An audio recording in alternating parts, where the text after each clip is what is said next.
Hey guys, how's it going? It's Krista, and today I wanted to include some electronic elements in my card. Today I'm choosing some LED lights from Chibitronics.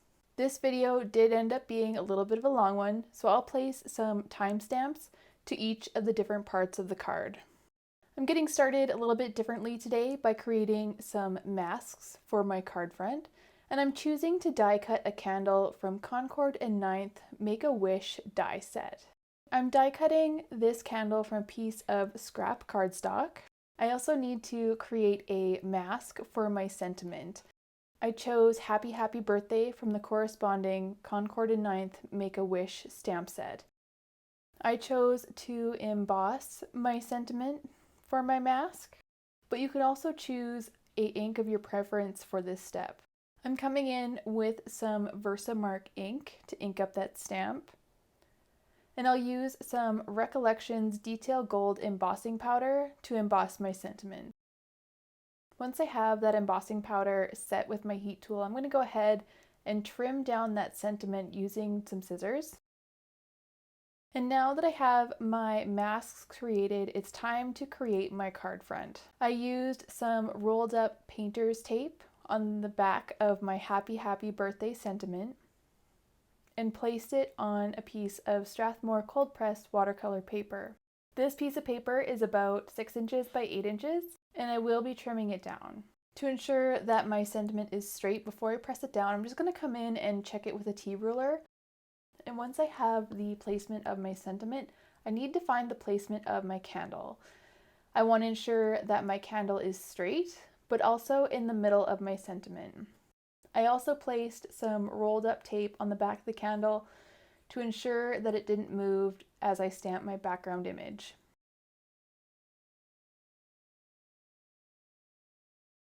For my background image today, I chose Simon Says Cling Stamp Party Balloons. Off camera, I found the placement of my stamp, and I'm just going to come in with some Versamark ink to ink up my stamp.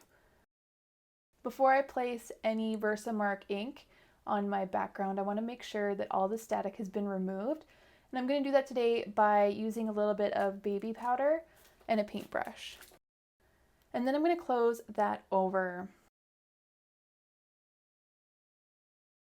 Once I'm happy with the amount of ink on my background, I want to emboss my background the same way I did the sentiment. I'm using Detail Gold embossing powder by Recollections. Before I begin setting this background with my heat tool, I want to remove those masks. And just as I did before, I'm going to come in with my heat tool to set that. And now that my background image has been set, I can stamp my candle as well as my sentiment. And just as before, I want to make sure that the sentiment is straight.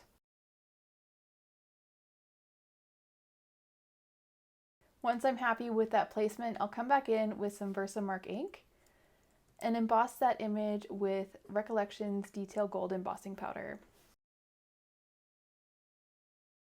Now that the background images for my card front have been embossed, I can begin coloring my card front. Today I chose to use distress watercolor pencils. I chose pencils from each of the sets. I'm starting off today by dampening my picked raspberry distress watercolor pencil and coloring directly onto the balloon image. I'll then come in with a number 4 round brush with some clean water and just pull that pigment up. This is not my favorite way to work with distress watercolor pencils, so this is the only balloon that I've colored in this way. I don't like the texture at the bottom when coloring directly with the pencils onto the watercolor paper. So moving forward, I'm taking that same number 4 round brush and picking up some of the pigment with my paintbrush and depositing that pigment at the base of a balloon. And then I'll pull that up with a clean and damp brush. I'm not worrying about any other shading for these balloons. When you look at an inflated balloon, it's quite opaque near the bottom where the balloon is tied and then becomes more transparent as it reaches the top. So I'm trying to emulate that in my painting.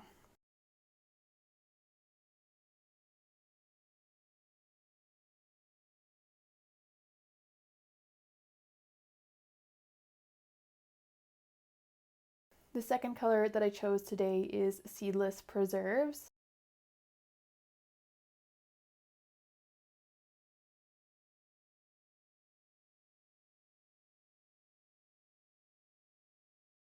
The third color that I chose today is Mermaid Lagoon, followed by Salvaged Patina,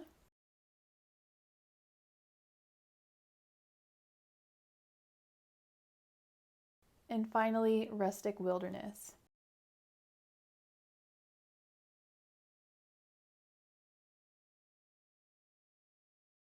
And now that I have the balloons colored, I want to fill in the confetti. For the confetti, I chose Perfect Pearls in Perfect Gold.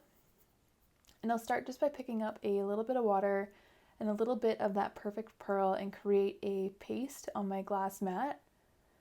I'll then use that mixture to paint in the confetti. Admittedly, this is not a perfect match, but I don't mind the two golds together on one card. To color in the confetti, I'm using a number 1 round brush. I chose to add Make a Wish to the center of the candle, and this stamp came from the Concord and Ninth Make a Wish stamp set. I chose to paint the candle a solid color in Villainous Potion. And to color in this candle, I'm using a number 2 round brush.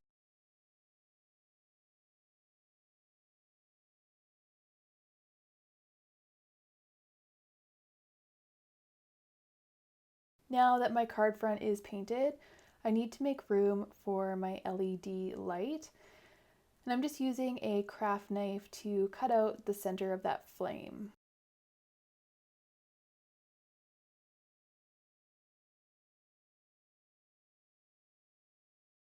I then chose to add some pearlescent vellum to the back of the card front over the flame. If I had chosen to complete this step later, I would have saved myself a lot of work. And I chose to add the pearlescent vellum with some Tombow liquid adhesive. And I know that I want this card front to be 5.5 inches by 4.25 inches, and I also want it to have a bit of a mat. So I chose this shimmer purple cardstock from Recollections as the mat. And typically I cut my specialty paper down to a frame to create my mat, but seeing as I'm adding infrastructure to this card, I chose to leave the mat just one solid piece. And to cut down my mat today, I'm using a scoreboard as well as a paper trimmer.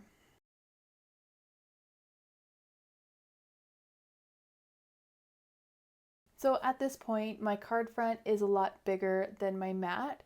So I'm going to start by cutting my card front down to size, and this rectangle is from Simon Says Stamp Basic Rectangle Die Set. And this particular die is 5.5 inches by 4.25 inches. And right now it's the same size as my mat. I don't have a rectangle die that is the size that I want for my finished card front, so I'll have to cut it down to size after I run it through the die cut machine. I'm using my T-ruler to measure how far the candle is from the edge, just so I know how much to take off of each side of my card front.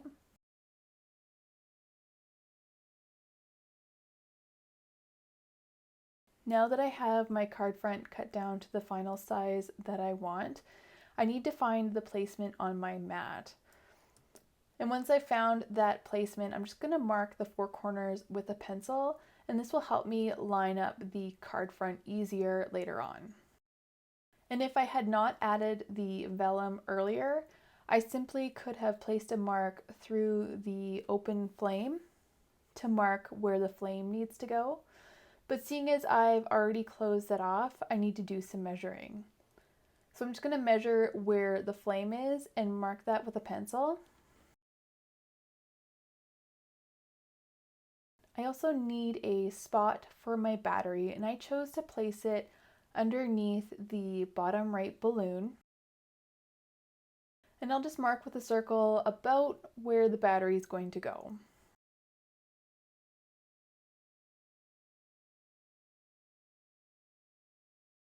Now that I've made my marks for my LED as well as my battery, it's time to build my circuit.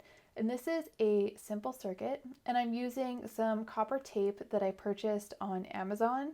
I've noticed that Chibitronics also sells a whole starter kit if you're interested as well, but I simply went on Amazon and purchased the supplies that I needed.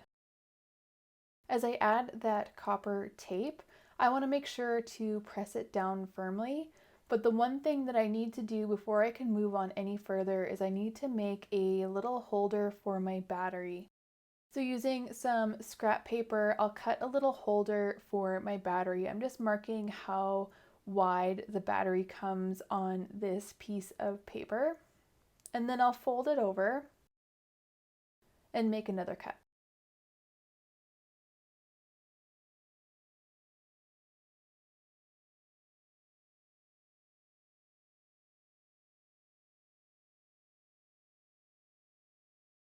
So once I have that cut down to size, I want to reinforce that fold with my bone folder.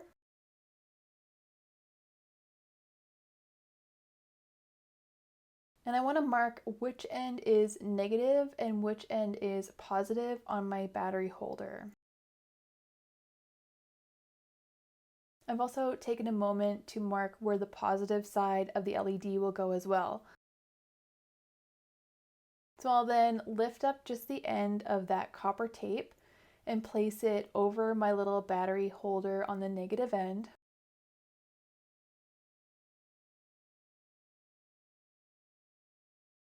And this copper tape isn't quite long enough, so I'm going to add a little bit more just so that there's better conductivity in my circuit.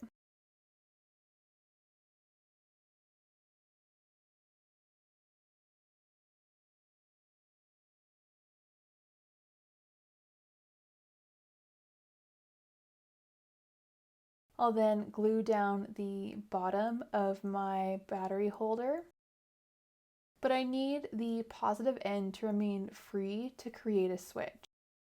So in order for this LED to work, the copper tape has to be in contact with both the positive end and the negative end of the battery, as well as with the LED. There can't be any breaks in that copper tape. I've seen videos where creators will cut the tape in half to not use as much tape. I found though that my circuits didn't last as long with only 1/8 of an inch of copper tape. The longevity of my circuits was much greater when I used the full 1/4 inch of the copper tape. And as I place this last piece of copper tape down, I want to make sure that there's a gap, and that gap is just big enough to fit my little Chibitronics LED light. And it's really hard to show on camera, but in person, the positive end and the negative end is very clearly marked on the LED light. And you want to make sure to line up the negative portion of the light with the negative portion of the battery. And I really like to run the copper tape underneath the LED to complete the circuit, as well as place an additional piece of copper tape on top of the LED, just to promote better conductivity.